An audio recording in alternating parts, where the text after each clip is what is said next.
talk about how to choose the right plan for you. We've established how you qualify for your A and your B. Let's talk about what they cover. So Medicare Part A covers your inpatient hospital. There's a deductible of $1,408 on Medicare Part A. Medicare Part B is your outpatient or your doctor office visits. The deductible on that is $198. In addition to the deductible, you have to pay 20% of the Medicare costs. So when Medicare pays $80, you pay $20. You notice what this doesn't include is your prescription drugs, and it also doesn't have an out-of-pocket maximum. So your expenses are not capped, okay? So there are some major gaps here. So to keep things constant, let's assume that you're right in the middle as far as income goes. So if your income is not substantially low or substantially high, you would be paying $144.60 per month for your Medicare Part B plan. So let's see what you add to those A and the B and compare them. Really, the only choice you need to make is deciding what you need to protect. And I tell people, insurance, you're supposed to protect what you can't afford to lose. And you have to decide how much of the risk you're willing to take and how much you want to transfer to an insurance company. And if you understand those two things, everything else will fall into place.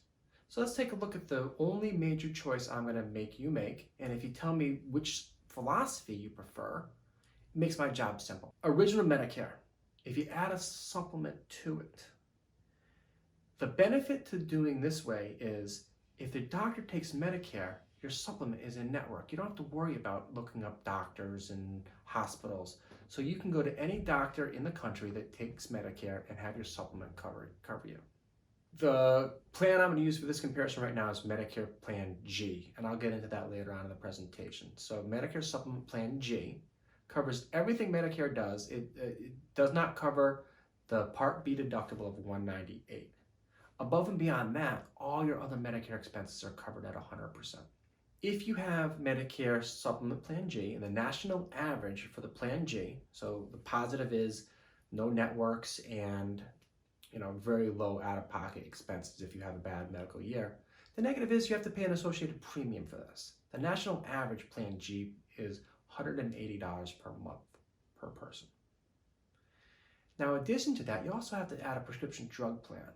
And we're going to get into a whole section on prescription drugs, how they work, but for this purpose, understand that the national average for that is $35, and they range anywhere from $15 up to $100, depending on the drugs you take. On this side of the page, you have to budget $215 per month in addition to what you paid for Medicare Part B.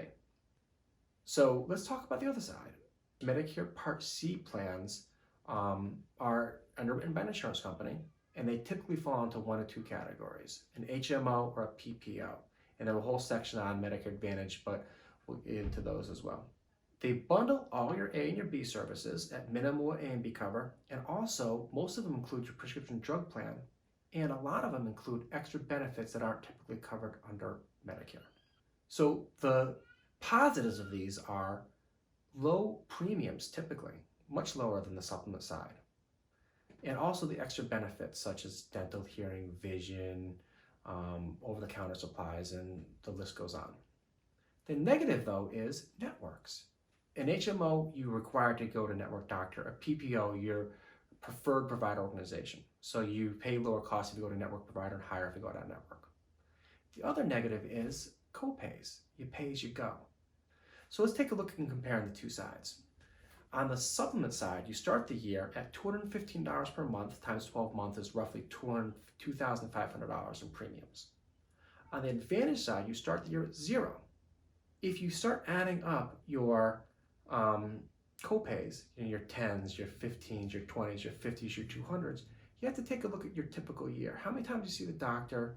What are my typical co-pays going to be? And also take a look at your worst year.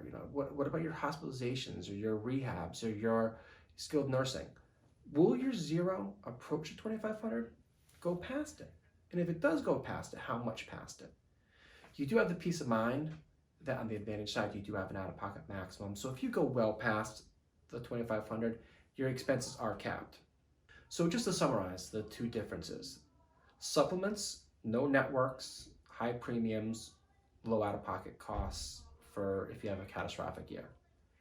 Advantage side, you have to deal with networks, but you do have some extra benefits. So say if you need a hearing aid, it might be covered for a copay. Positive is you start the year at zero. You take control of your medical costs, so you pay as you go. And if you have a relatively healthy year, you might pay very little in your copays and save yourself a couple $1,000s while adding some extra benefits. So if you understand this concept, you have the education to understand which plan you prefer, which philosophy you prefer, and it makes our job easy. You tell us, I like the Advantage side. It'll help us shop for you a Advantage plan that will cover your doctors, cover your prescription drugs, keep everything in network, give the extra benefits you prefer. Or if you say, I want to have the peace of mind to be able to go to any doctor anywhere and not care what it costs, what tests are done, and I want to be able to walk out of there with a bill for zero, then the supplement side is for you. With that in mind, let's move on to talk much more detail about the two sides.